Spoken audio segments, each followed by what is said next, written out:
Hey, what's going on, everybody? This is Tyrone back with Tech Life.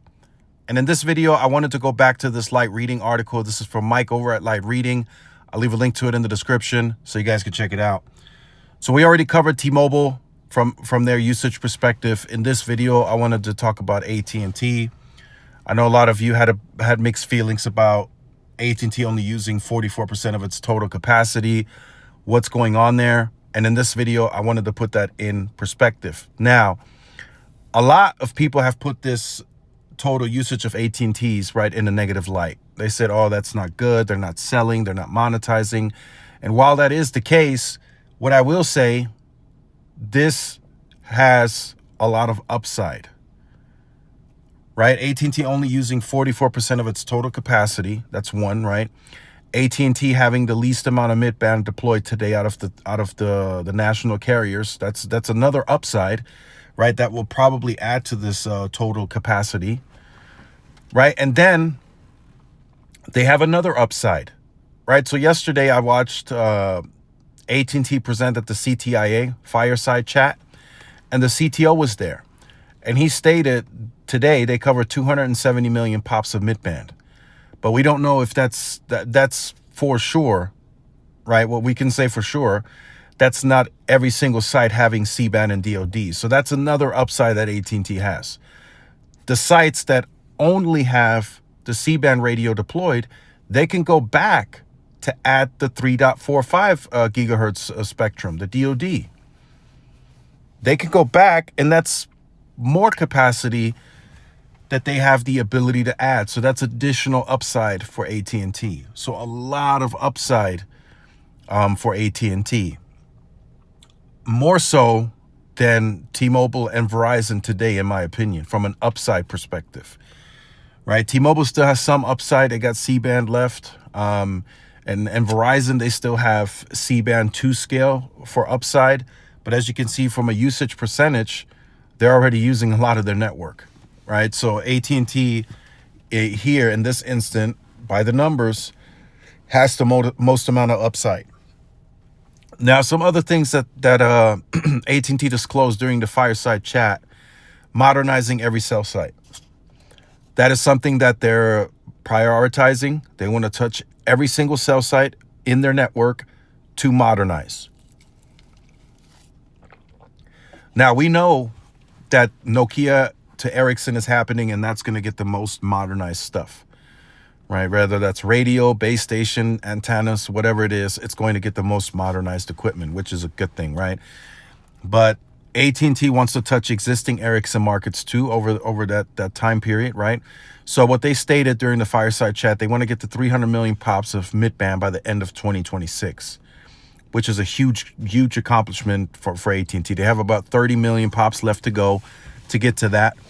And now you're starting to talk rural, you're starting to talk tier 2, tier 3, tier 4 markets. However, AT&T breaks that down, mid-sized, whatever. And right, you're scaling now, so that's a good thing. Now, what they did talk about, once they get to 300 million pops, they're anticipating 70% of that 300 million pops to be O-RAN, right? So that would be another huge goal for AT&T, right? They want to be a software-based network. They want to have, from what they stated, they want to have the API, the same API across the board, so they can give that to developers to develop on and use AT&T's network as a platform as well, and move to the SA core. So all of that gives AT&T massive upside, right? Even so that FWA, it's in discussions that FWA will be opened up to more homes. That's what AT&T is seeing, right? It's not something that they're just coming out of the blue and say, hey, we're just going to open this up, right? They're looking at, okay, what's the use case today, right? Any huge use cases? Not yet. We have a ton of capacity that we can still monetize, so let's start monetizing, right? So each and every quarter so far, we've seen FWA increase. Right, the subscriber ads on FWA, we've seen that increase quarter after quarter because AT&T is simply opening up more addresses. So what AT&T has done, in my opinion, by not pushing, publicly speaking about FWA, the way that T-Mobile and Verizon have, right? They're giving guidance, targets, and everything else, right? That takes pressure off of AT&T, right? So they can, not slowly, but they can gradually scale the mid-band, right? They can build more sites where they need it. And by the way, right, AT&T announced during the fireside chat, they're also using AI software to tell them where to build the network now. Same as what T-Mobile is doing, right? T-Mobile calls it customer-focused driven coverage. AT&T is using that same model, right?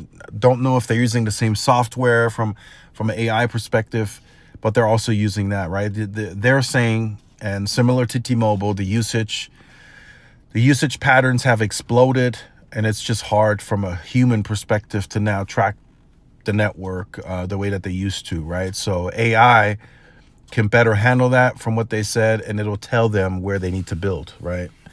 And I'm assuming they will still decide what to put, right? If AI says, hey, boom, boom, this area is red flagged, you got to put something there, right, for offloading capacity, whatever, AT&T will probably be the ones to decide if they put, the engineers, if they put several small cells, one macro, I'm sure that will still be up to them to decide. But the AI tool will alert them where they need to put network and infrastructure to keep the network from congesting, right? So, but with the amount of upside that they have, and I've been testing AT&T in the background, and they have a lot of capacity. I mean, I hardly see any fluctuation in speed no matter the time of day, right? Usually when it's earlier in the day, it's slower than later on in the evening. When you have more traffic, it does slow down, right? So, or later in the evening, it slows down once everybody goes to bed. AT&T really don't see much of that, right? It's not like you're getting 800 late at night and then only like 300 during the day. It's like you get 800 at night, you get 650 megabits during the day, right? So there's not a huge drop off just yet. So that tells me they have plenty of capacity to tap into as they move forward. Right, so just some key things to keep in mind. 300 million pops by the end of 2026. We are now almost halfway through 2025, so AT&T is moving along quickly.